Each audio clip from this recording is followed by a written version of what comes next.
Hey, Slick Talkers, thank you so much for tuning into this podcast. And I know that if you love this show, you'll also love my morning show called Good Morning Hospitality with my co hosts Michael Golden and Brandy Canali, as we spend 30 minutes every Monday morning to dive into the industry's top latest news and trending topics. So go check it out on wherever you find your podcasts at Good Morning Hospitality. And you can live stream with us on Monday mornings on LinkedIn, Twitter, Facebook, and of course, YouTube. Now, I hope you enjoy this episode.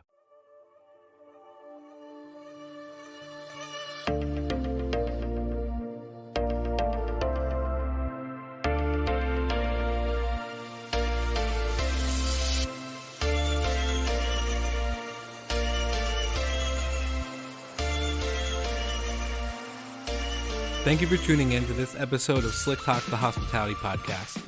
I'm excited because we are seeing the rise of professionalism in our vacation rental industry.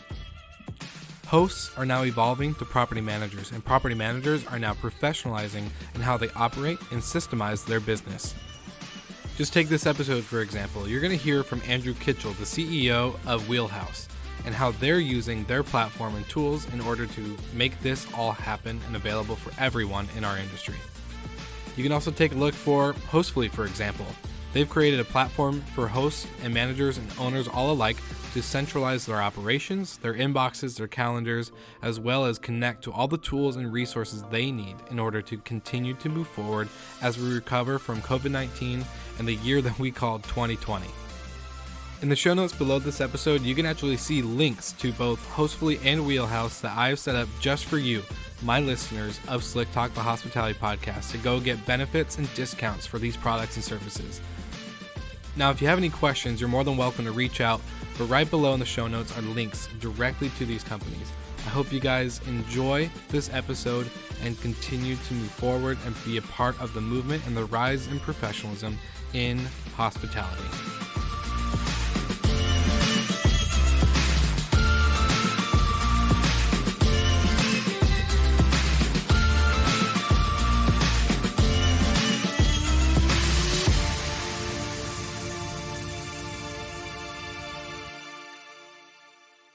In the short-term rental space, you are competing against, if you're a 2-bedroom, you might be competing against 1-bedroom and 4 bedrooms.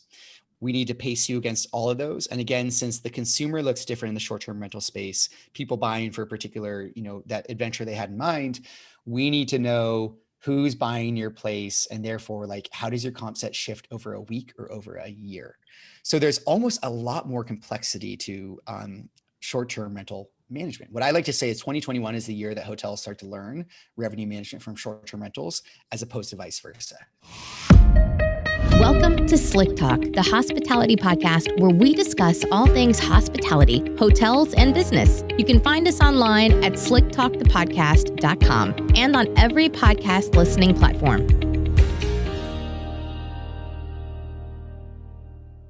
All right, everybody, welcome back to Slick Talk, the Hospitality Podcast. Once again, I'm your host, the one and only Will Slickers, but today I have the one and only Andrew Kitchell, who is the CEO and founder of Wheelhouse, plus many, many other tech and hospitality businesses in the hospitality industry, obviously, because we're a hospitality podcast. So, Andrew, my friend, we've been talking for a little bit. You get me all energized. You get me all amped up. Thanks for being on the show, and welcome to Slick Talk. Thanks so much. Super excited to be here. We've got a lot. I know we've kind of talked about the many things we can cover today. Excited to dive into all aspects of our rapidly evolving hospitality space. Ready when you are.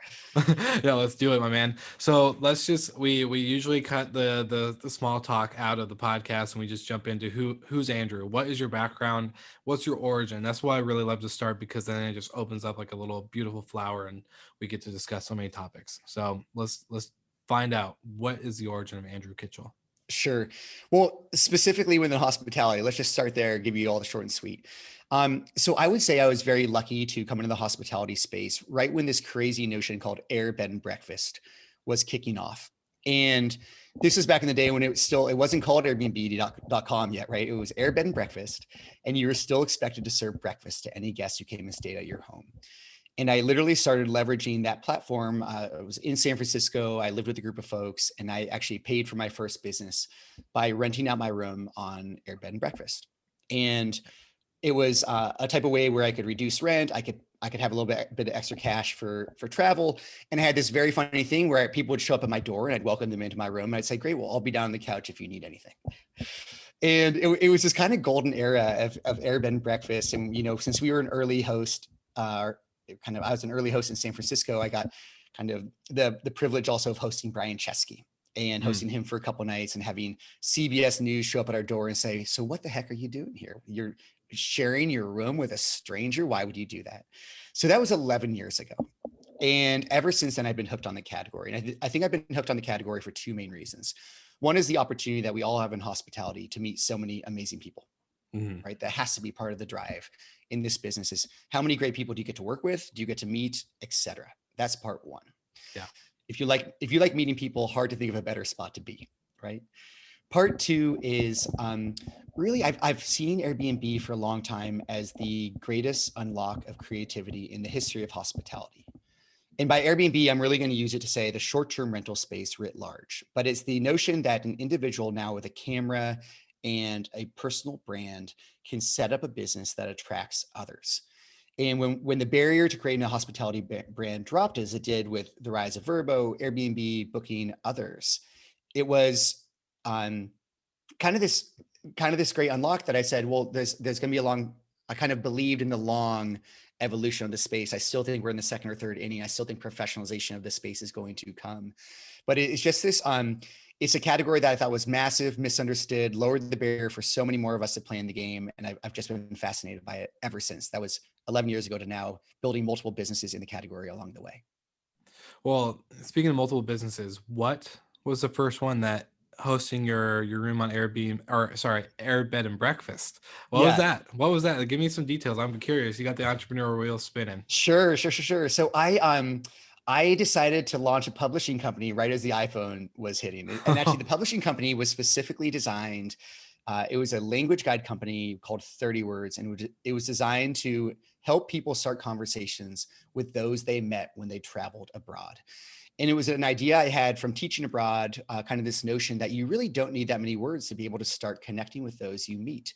And the magic of travel is unlocking the kind of, at least a big part of travel for me is unlocking connections with those who live in the spaces to which you visit. So if you want to go even back to that, my love of being in and around kind of connecting people to place more specifically has been with me kind of, since I started walking, but certainly since I started my professional career.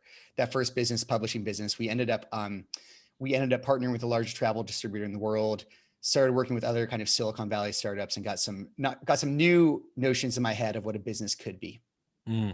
That's really interesting. A publishing company to start it all off. Oh yeah.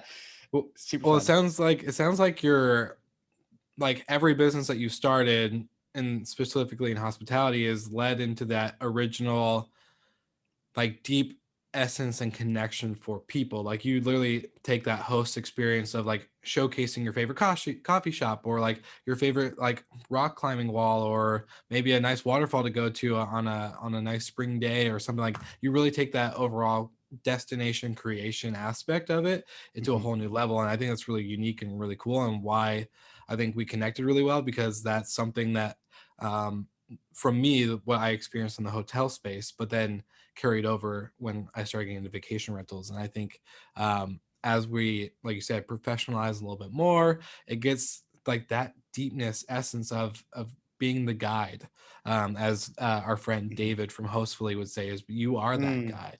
And so I think it's pretty rock solid. Yeah. One fun last story there, Will. So my first real job out of college was actually a bike and kayak guide.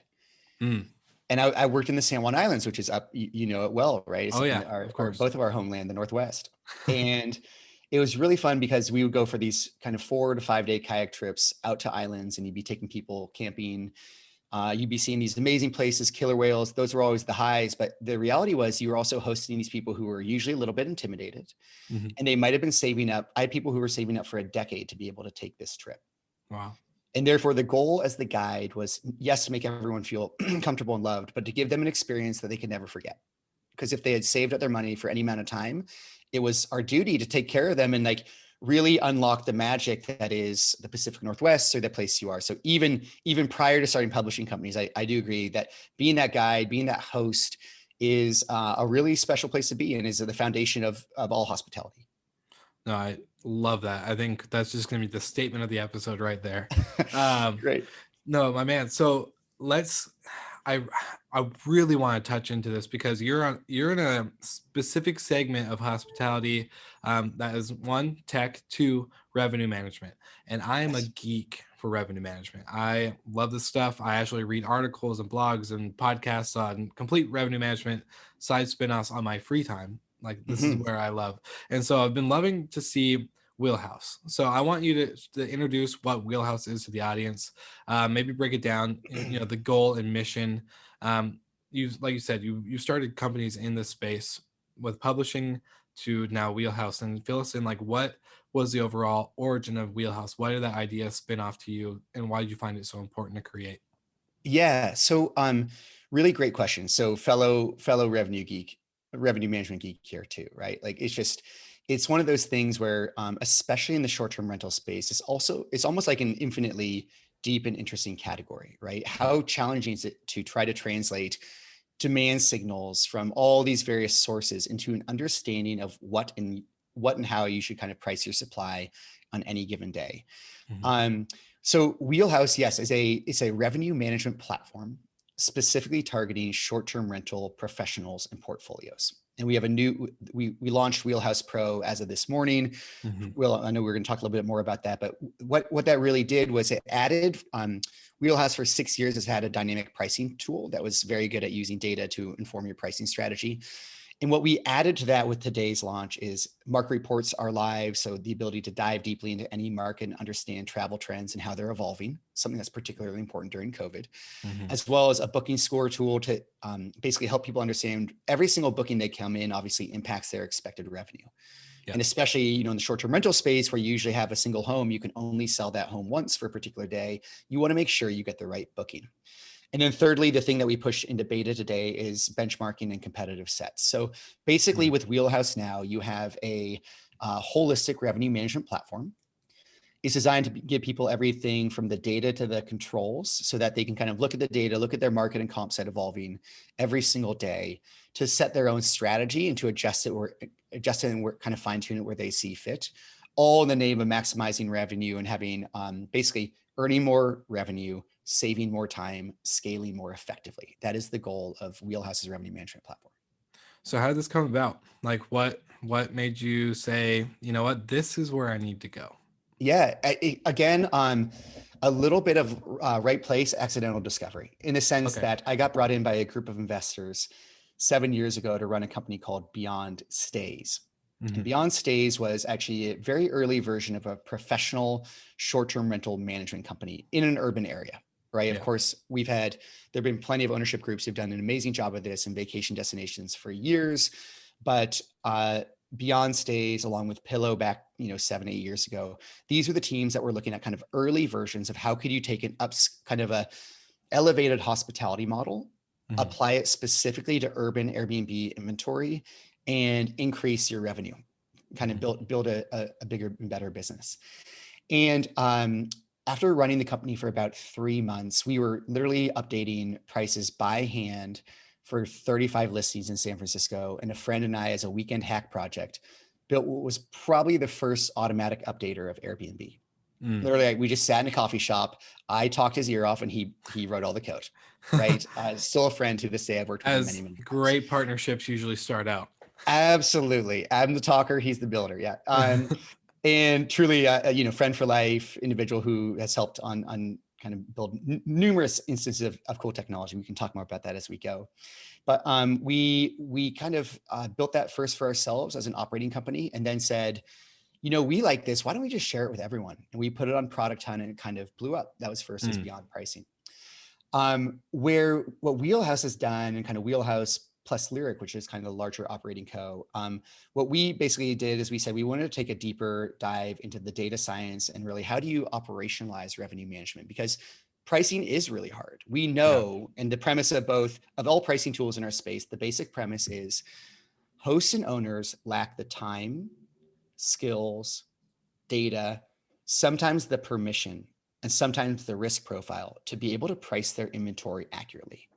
Right? Time, skills, and data are the hardest things, right? Revenue management is super hard skill.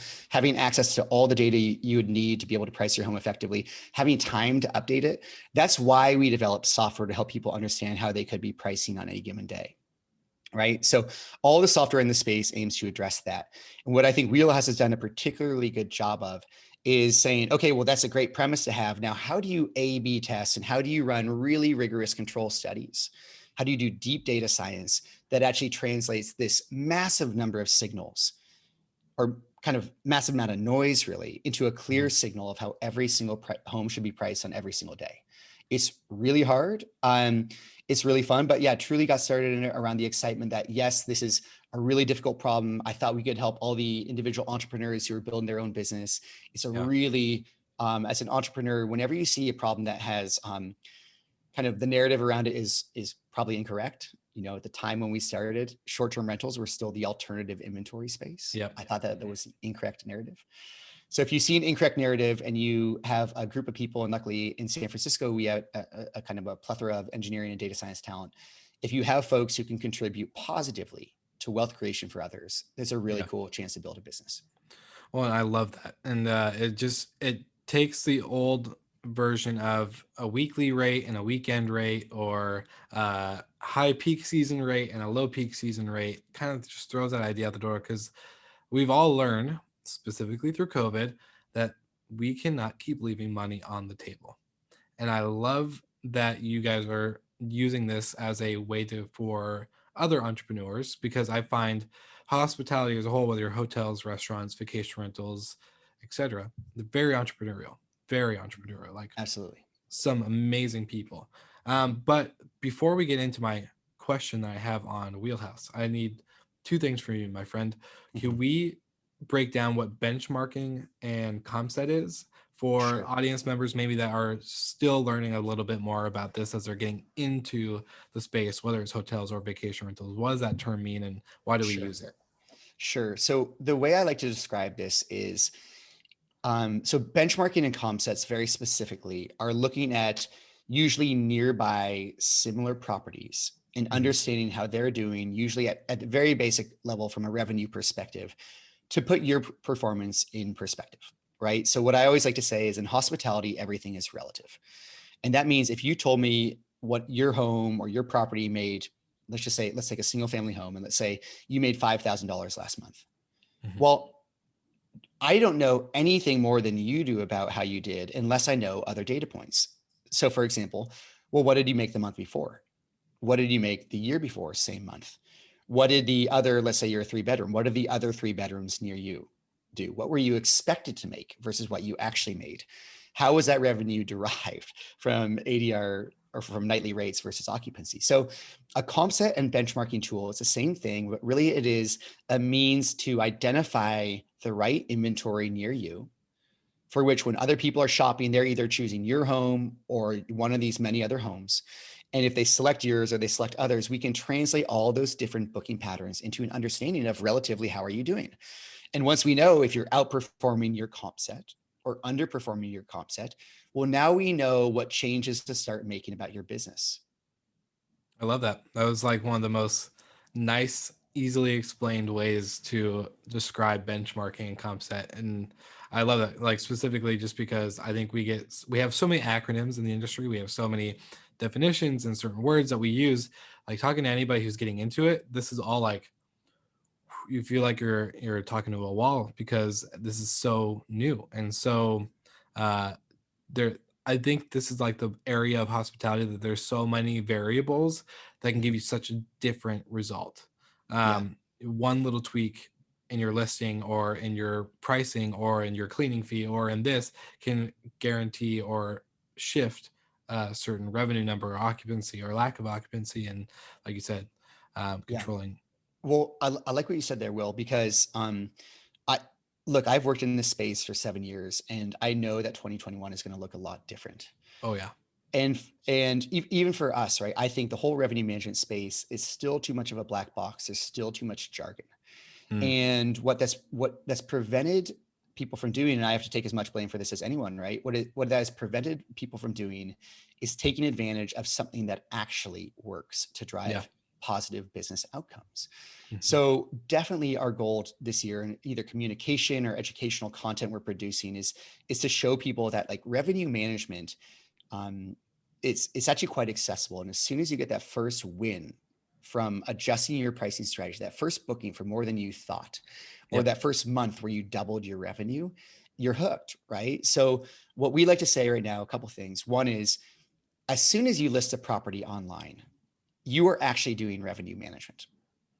Whether you know it or not, you have set a price. And whether you get the same price every single night of the year, whether you have a high and low season rate, or whether you're using an automated pricing tool like Wheelhouse to look at every single market demand signal, update prices every single day in an automatic fashion, and maximize revenue.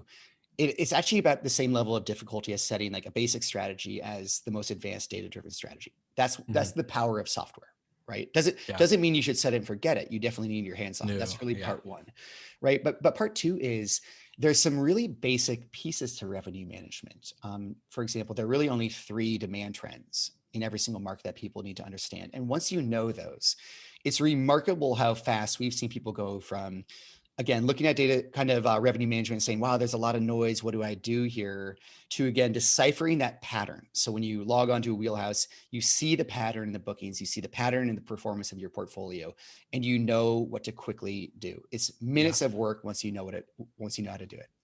I love that. And you just described something that like literally took me to a flashback of my first revenue management meeting where I was like, just sitting there to listen in, and I gave a little thing off of a pattern that I saw, which I think this is the key word that you're talking about. And when you're doing revenue management, is seeing the patterns. So having the data there, but deciphering out the noise and figuring out what the pattern actually is when it comes to pace and actual booking and confirmed revenue on the books. And that for me is when it got really exciting, because we implemented new things. Then we saw the next report next week. Oh my gosh, we crushed it. And all the changes that we made were pretty much dead on. And so it just gave me a cool flashback. Loved it. I think that's why we geek out so much about this stuff, because it's such a high, it's such a exciting time. And like you said, the moment you're like, oh, I think I'm going to list my property on Airbnb or Verba, or even maybe get into boutique hotels, you are now doing revenue management. And there's a lot that goes into it, and we don't see it that way, but it does. There's a lot of steps that get into it that you're actually basically becoming a revenue manager, all in all. Correct. Yeah, but I want to get. You can either choose to do revenue management well. Yeah. But we need to remember the choice to not do revenue management well is that we're also making a decision. Yeah. So like it's fun to see people gain confidence in their ability to really drive more revenue from their property. It's like it's a really fun unlock. 100%. And then I think it unlocks, like, I love that you just said that, unlocks the ability for brand building. I think when you give that confidence boost and you start to say, okay, we're actually making money, we can actually create a real brand and story with this. Not obviously saying, hey, we made this much dollars this month, but you can really go into the say, okay, how can we make this more for us? Like, how can we get really creative with this and put a cool story or a logo or a website and all this other stuff together and create something that just isn't just a property on a booking site. It's literally now become part of your company, your business, your look, your style, it becomes sexy all in all. In my head, revenue management is sexy. It becomes professional. Yeah, exactly. Yeah, that too. I want to get into the discussion of dynamic pricing because I think this is a word, I wouldn't say it gets thrown around a lot, but it's very common if we're in a clubhouse room, or if we're on LinkedIn, or if we're on Facebook or Instagram. Like, at least us hospitality people, we're seeing dynamic pricing usually in a conversation somewhere. And so how often do you get asked about how accurate data, or how the data could be accurate with dynamic pricing? How do you guys know? Like, what is dynamic pricing in the sense of accuracy? Yeah. So dynamic pricing specifically, or the way I think about it, is how do you translate demand signals into accurate pricing forecasts for individuals? And what would you consider demand signals?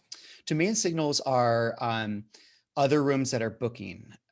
It's hotel, basically it's pricing signal and booking signal, put most simply, right? So when you're trying to forecast demand, the first thing you look at is price, right? And a price in any market or any commodity is a signal of what the market thinks something is or will be worth, right? So if you think about a stock, people will pump up a stock price because they think it is going to be worth more in the future. And similarly, when hotels, flights, and others put prices on their properties, that's the price they are expecting to get. So one signal that you always look for when you're kind of trying to calculate demand is pricing signal. So how are other things priced in your market?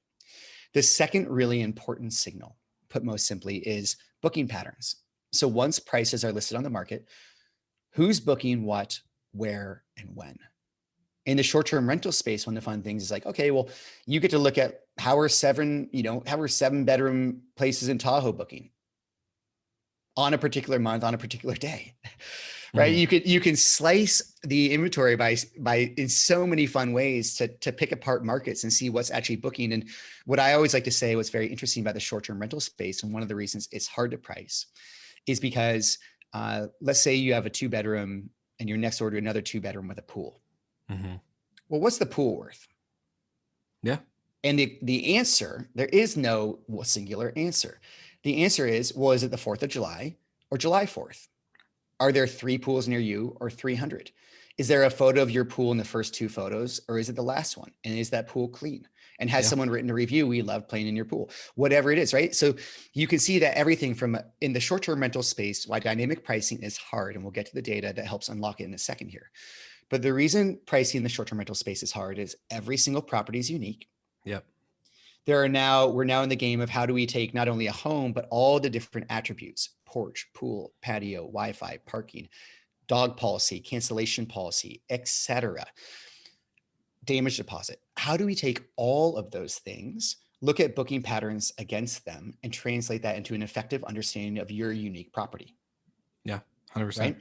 And in the short-term rental space, the other thing that's a little different than the hotel space, last thing again, and then we'll get into the data, is in the short-term rental space, what I always encourage people to know is we are in the business of selling 24 photos. Now, if you took a hotel room, it'd be kind of hard to take 24 photos that would sell of a hotel room. People don't really shop that way.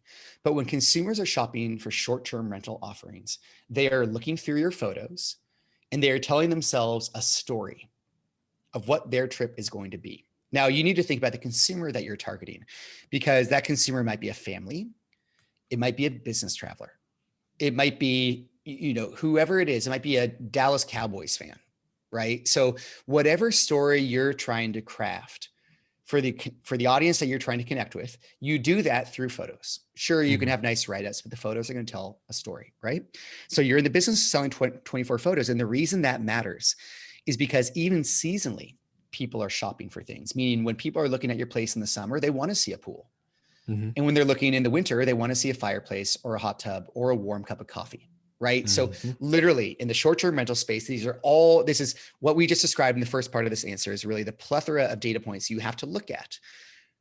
Pricing signal, demand signal, individual properties, all the attributes down to the photos to understand what a unique place is worth, right? That's the challenge. Now, what I will be the first to tell you, Will. So Wheelhouse, just for blunt numbers, we analyze 3 million listings per night. We've done so for 6 years. That's more than 10 billion data points per night. We stored all that data. We get data from multiple channels and partnerships. We've had 50,000 linked properties. We've been able to run A/B tests against all of those. And as Lyric, we were able to run the most controlled A/B test probably ever done in the short-term rental space on similar inventory, where we tested everything from cancellation policy by channel to you name it. Right. Yeah. Literally probably the most controlled A/B test ever done, truly, in the short-term rental space, that is. And so therefore we have a huge amount of data. Data quantity isn't often the problem. It's the quality of data, and it's how you translate that data and how do you kind of build a model and then measure the performance of that model or pricing engine to truly understand that you're creating value. So yes, Wheel has a lot of data. We have a very unique statistical approach to analyzing that data. We basically run probably one of the world's largest instances of what's known as a survival model. And a survival model is a different approach to pricing than traditional hotel revenue management. It's a predictive model that allows us to say, well, your home either books or doesn't book in the short-term rental space. You're either 100% booked, and as soon as you're booked, you can't make any more money, or if you don't sell, you make $0. And that is different than portfolio management that is done in the hotel space. Yeah, I So was in our just going to space, ask. Yeah. So now I know this is a very long-winded answer, but really what we're going from here is from the data that you have to the statistical approach that you take from it, and then what we're going to do next. So the statistical approach, we published all of our research on our blog, usewheelhouse.com/blog. You can go read. It's a 30-minute read according to Medium of like how every unique component of this pricing engine works, but we publicize all of it, right? Yeah. We're fine sharing it with the world. But lastly, what we need to do better despite all this, because for too long, the revenue management space has said, let us tell you about all the data we have, and let us tell you how good we are. And the revenue management space has done a poor job, and this is with hotels too, of showing people the data, allowing them to export and audit the data, allow them to go back and say, well, what did Wheelhouse tell me to do 2 months ago or 3 months ago? What did they tell me to do last week? And were they right or wrong, and how accurate were they? That is the change that we get to kind of move into, because we have told people about kind of like, I do believe we're very, very good at pricing. I believe our pricing engine is the best in the short-term rental space. I know we've invested a huge amount of time and care in it, but it's really my word versus, and that's not good enough. So this year, 2021, one of the things that will be fundamentally different is we'll go from telling people about the data we're using, how we're using it, et cetera, to truly showing them and empowering them to do their own changes in a new and novel way. Something that we talk about on the show quite often has been transparency. And we've always been focusing on the guest, the transparency on the experience and cleaning procedures, and how are we handling linens and like all these things. But never have I ever heard someone say that they're going to be transparent with showing data to the way you just described it. Is that why you guys like what's driving that for you? When we like, for brass tacks, when we lost Lyric as our operating co back in March of last year, right? Mm-hmm. Lyric is the operating company we built on top of Wheelhouse. We love the brand we were building. It's all about connection and truly connecting people to the communities they travel to. But when we thought it was going to be pretty hard to survive COVID, at least with operating exposure, we doubled down and we took a look at the various softwares that we had built, and we said, well, where's the most likely place we can make a real impact in 2021? And the place where we thought we could make an impact was bringing a new professional version of Wheelhouse to market. That was part one. So kind of we ended up increasing the size of the team on Wheelhouse pretty dramatically. But part two was we are and will continue to be on a mission to change the revenue management space in a way that, candidly, if we've been 100% focused on it for the last 6 years, we hopefully would have already done. But that is to truly make this space as empowering, to make the data sets as transparent as they need to be for people to build their own unique businesses. So we came out of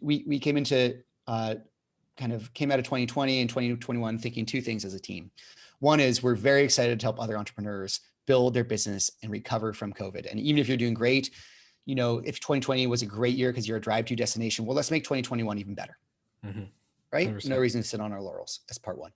And part two was we as a team just thought it would be kind of honor the work of our other teammates if we took the gut punch of losing Lyric, the operating co, and built back and showed other entrepreneurs that, like, yeah, you can take a tough punch and build back. So we've taken a lot of the teammates I'm privileged enough to work with to this day. We take a lot of pride in working our tails off to make sure that we not only are powering other entrepreneurs in this space, but that we're doing justice to the people who put in a huge amount of time with us building Lyric alongside us. And Wheelhouse Pro, the thing we launched today, is really the first big launch of about 3 that will come up in the next 3 months here that will showcase kind of the work that we've done.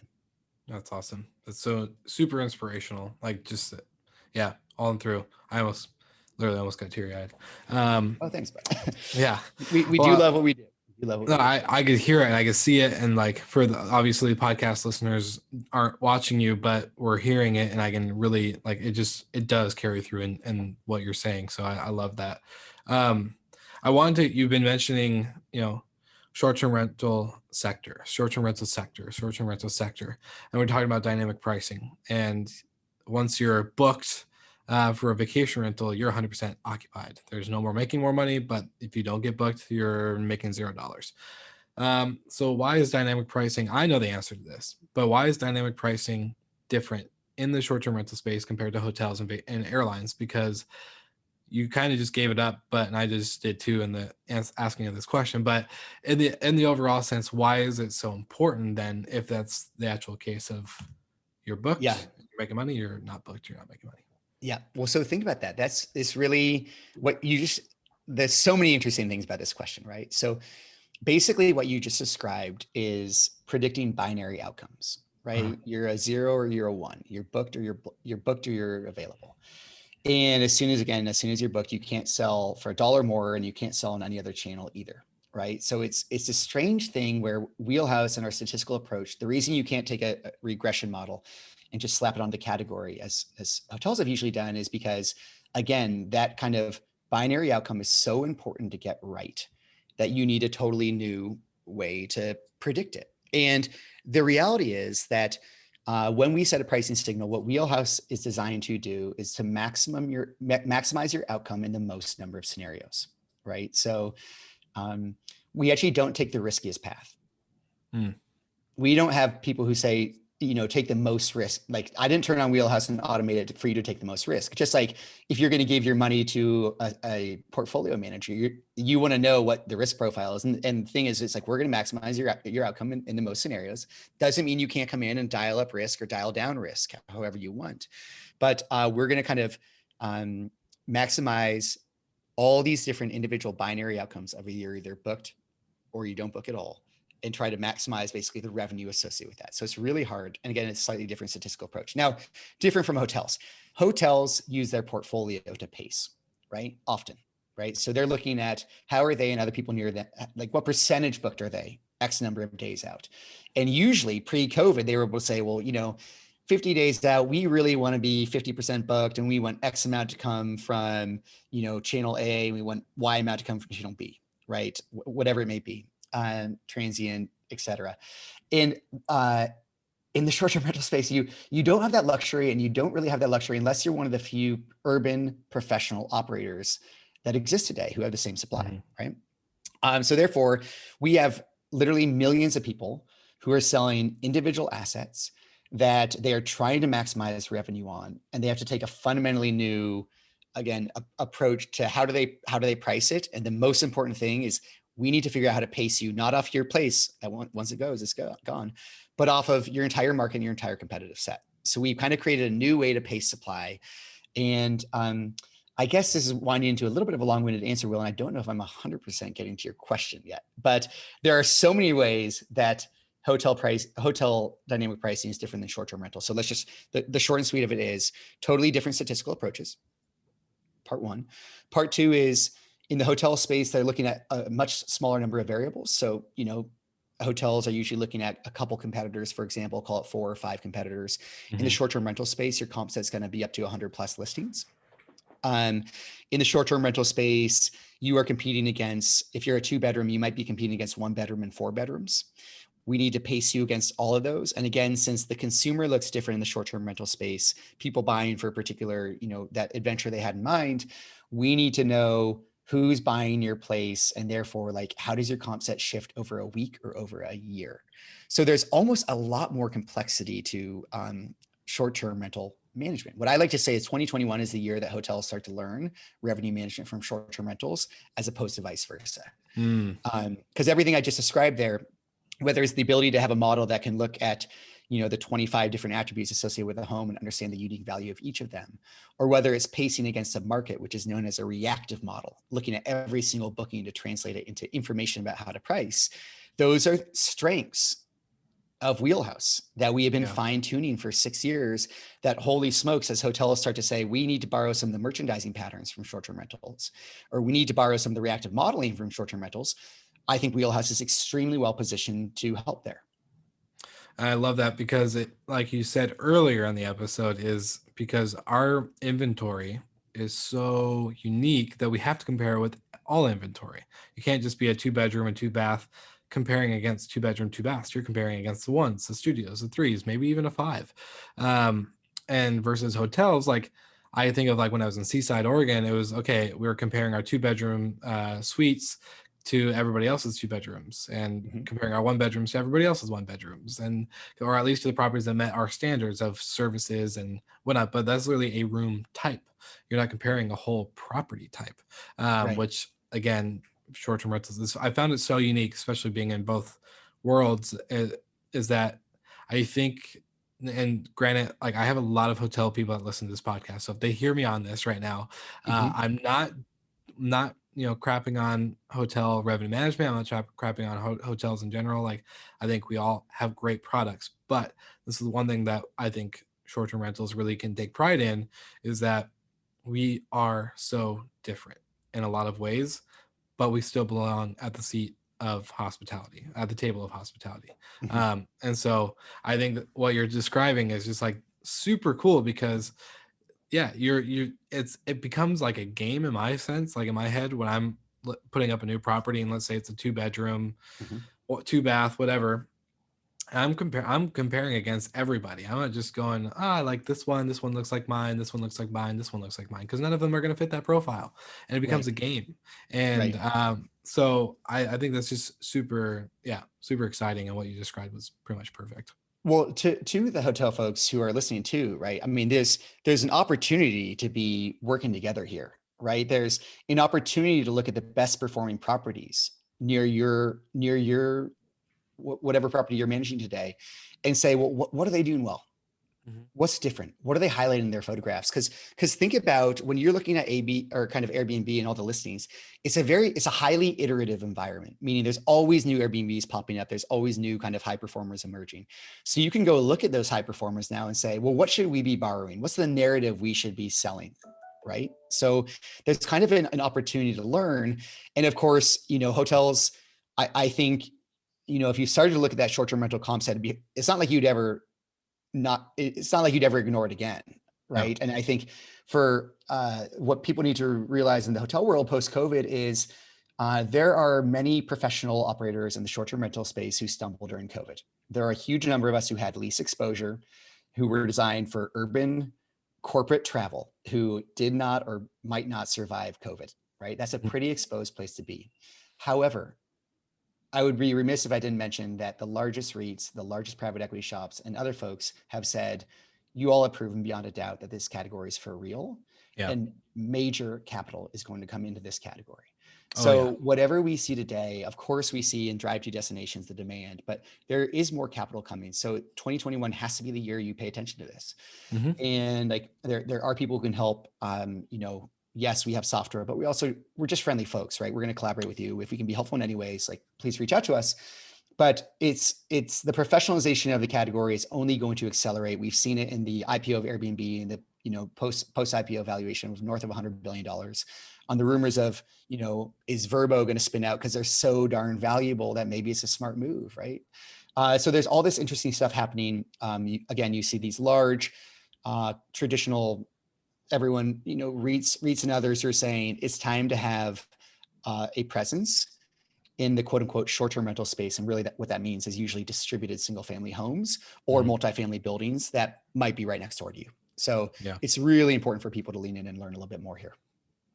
Couldn't agree more. You said it perfectly. I'm pretty much just going to use that for future things forever and ever and ever. For the listeners, so I like to jump back in just briefly on the dynamic pricing side of things. Um, okay, when you have a dynamic pricing tool like a Wheelhouse, there's a lot of, again, we've already described, there's a lot of variables. There's a lot of, okay, well, it could be this, it could be that, it could be that. There's like 20 different things, and it's like, but then you set your price here, whether it's a benchmark, etc. So how does a dynamic pricing tool get used to really actually make profit instead of just getting occupancy? What's the difference? Because I can Oh get yeah. occupied, but am Mhm. I actually making money? So great question. So the more often the problem we run into in the short-term rental space is people are dramatically underpriced, right? And they actually think plenty of folks who've been in the game a long time will say like, well, if I haven't sold 30 days out, there's no way I'm going to get a booking. And we'll say, okay, well, we're looking at the data and 70% of the bookings are occurring in your market in the last 30 days. So are you sure about that? Or maybe have you sold for so long, so early that, the other 70% of the world that was looking to book a place didn't even see your home. Yeah. Right. So more often than not, because people have lacked the time, skills, sometimes the data, sometimes permission, and sometimes the risk appetite to be able to price their homes more aggressively. More often we see places that are have decent occupancy but are underpriced. So the way dynamic pricing can help anyone is basically we're either going to, if you have high occupancy, very likely that's an opportunity to drive what's known as your ADR, or your average daily rate. Right. And so if you go read our reviews on Wheelhouse, which are on Capterra and Trustpilot and other things like that, it is not unusual for people to say, I literally doubled my revenue. Now, the other cool thing about revenue management, the reason it's a great thing to do, is even if you bumped revenue by 5%, it's 5% that goes straight to your bottom line because it costs you essentially nothing. Yeah. Exactly. Right. You're selling the same room. So it's like almost a pure pass through to the bottom line, meaning revenue management. If you are driving your revenue up 50%, it's almost a pass through 50% to your bottom line. Right. The cost of a pricing tool like Wheelhouse, there's kind of two ways to pay for it: flat fee or a transaction rate, but we're going to be de minimis against the upside of what you're going to earn. So if you happen to be driving really high ADR, but your occupancy is low, we're just going to help you find the right balance. But again, like the scenario where anyone is pricing perfectly, Wheelhouse included, doesn't exist, right? There's new demand signals that come in every single day. So whatever you priced yesterday at is by today inaccurate if you want to stay up with demand, right? So dynamic pricing not only figures out the right price for your place on every given night, it does so every given night in an automated fashion. So you're always up to speed, and every single new booking tells us more about what your place is worth. If you were always selling for an average price of $250 and we bumped you to $350 and we got you a booking, does that mean we're going to peak you out at $350? No, we're going to experiment higher, right? So that's the type of thing where, and if we see your neighbors booking at $380 and yet you're booking first, okay, well, we know that when your place versus your neighbor's place was available, they booked you at a particular price. That is a signal, instant signal of the market. The market has told us how to value your home. So dynamic pricing can make you more money by maximizing overall revenue. We'll do so by moving the levers of ADR or occupancy, and we'll do so on a consistent basis by updating every single night based on every single booking we see near you, so that you're always up to date. Man, I love this. This is such a fun episode. Well, Andrew, I think you just brought tons of value to the overall audience. People that listen to every week and get excited, and whenever they see that subscribed notification come through on Apple Podcasts saying there's a new episode, or they come back after catching up on the hundreds of episodes that are already out. This is such a good value piece, and I want to know, for the audience that is listening, either right away or maybe even just get to this episode as Wheelhouse is gaining more traction and you guys are getting really deep into the short-term rental market as we are launching your pro today. What are you most excited for the year to come from what you've learned in 2020 and the beginning of 2021? The theme of the product, which is transparency, is the theme of our organization. And what I'm most excited about is, as you can tell, I'm just so excited and honored by the opportunity to bring to empower people this year. Right. I've heard so many amazing stories. I've lived through kind of tough stories of like what happens, what can happen to a business. And my goal is to make sure that businesses are well set up. Wheelhouse's long-term success is predicated on the industry having a strong recovery. That is the most exciting thing for us. So I guess, I think about being a part of the build back in 2021. That's extremely exciting to me. I think about my lessons learned of continuing to push towards being a more transparent, more communicative leader. In difficult times, you learn some tough lessons around that stuff. So, I'm not gonna lie, even though 2020 was a tough year, it was a year packed with lessons. Every veteran kind of CEO and entrepreneur I knew, I should say, congratulations for going through a downturn finally, because for 10 years in Silicon Valley, it's been pretty good. So congratulations on going through a downturn. Hope you learn a lot and stay on the field. That's the message. And that's the message I would pass on to everyone too. I hope you learned a lot and stay on the field, because 2021 is going to be a build back, and we're going to be here to help. I love that. Yeah. I remember my first day as an entrepreneur was December 28th, 2019, full-time, quit my day job, everything. And then barely made it 3 months and we hit a downturn. But dude, it's been, I couldn't be more thankful for it. And so I couldn't be more, it literally would not in the sense of like the bad part. Obviously there's a lot of bad. It was a pandemic, for goodness sake. So no good comes from that. But other than that, the moments have led to where we are today. Being able to meet you and getting to meet a bunch of other great people remotely, safely, but then also continue doing what we love. I think this is something that's so important that I don't know. It's just, it gives me a lot of excitement, and like I kind of like lose words for it when you get to talk with people like yourself and all the other guests that have been on the podcast and soon to be on the podcast. Well, it just shows that the industry really is pushing forward. And I think like you said, we've all learned a lot, and I'm excited to keep seeing us all in the field again. So, yeah. And a lot of new folks are coming in. I love it. A lot of new folks are coming in. That's what, I guess that's the other fun discovery, which is there are communities popping up kind of all over online, particularly Clubhouse and other places, where there are people sharing everything they're learning in their markets to help others. And it is really cool. It's pretty unique. There aren't many categories like it, but certainly really fun to see right now. Oh, I love it. Well, obviously all my listeners know I'm going to put everything in the show notes of where to find you, how to get on Wheelhouse, your blog that shows all the transparency that you're talking about, all this stuff. But just for the sake of, saying it, where can people find you? Where can people get to this amazing access of data and tools to use? Yeah. So use wheelhouse.com.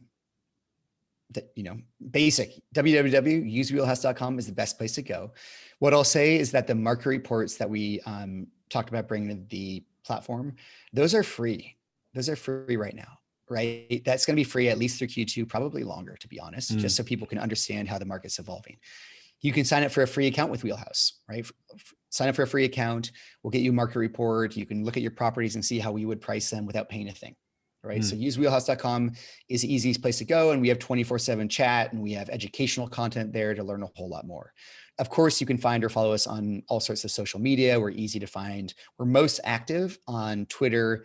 I know it's a little professional and boring, but we're really active on LinkedIn. I love it. Kind of active on Facebook, and we're trying to be active on YouTube and Instagram. But really, it's Twitter and LinkedIn is where you're going to find us talking to folks all day. But yeah, come to our website or reach out to us at hello@usewheelhouse.com. We'd love to say hello and obviously learn more about your business and see if we can help. For sure. And I'll put everything, like I said, in the show notes. But if anybody listening is like, hey, Will, can you make me an introduction, or can you give me any type of tools? I'm in. I love to help everyone find and discover Wheelhouse. So go ahead and do that as well. You can find us in the club with bottles full of bub. Just kidding. Clubhouse. But just kidding. That's a horrible joke. I can't believe I just did that. But True-ish. Yeah. You can find us in Clubhouse as well. We're doing lots of cool rooms, and I'm going to drop this little bomb here. I wasn't planning on doing it for myself or for my audience, but there's another show concept coming out on the Slick Talk network here. And so Andrew will be involved. So if you really like this episode, stay tuned, because we're going to have a fun little exciting give back, and no pun intended. But Andrew, my friend, thank you so much for being on the show. It's been a pleasure to talk with you and geek out for a little bit. And then of course, hear the passion and love that you have for the industry.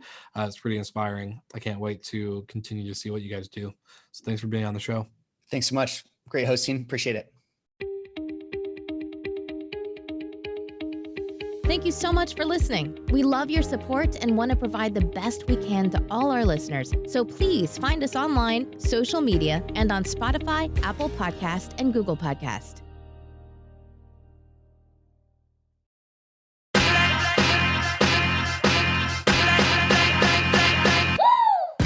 What's up, everybody? If you've gotten this far into the episode of Slick Talk, the Hospitality Podcast, then you are amazing, and thank you so much for tuning in.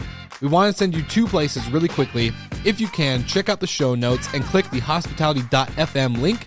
Check out all of our other shows on the podcast network, And don't forget, if you have someone that you want to hear on the podcast, then fill out the guest fill out form so that way we can get them on the show. Thank you so much for tuning in, and I hope you enjoy another episode of Slick Talk, the Hospitality Podcast.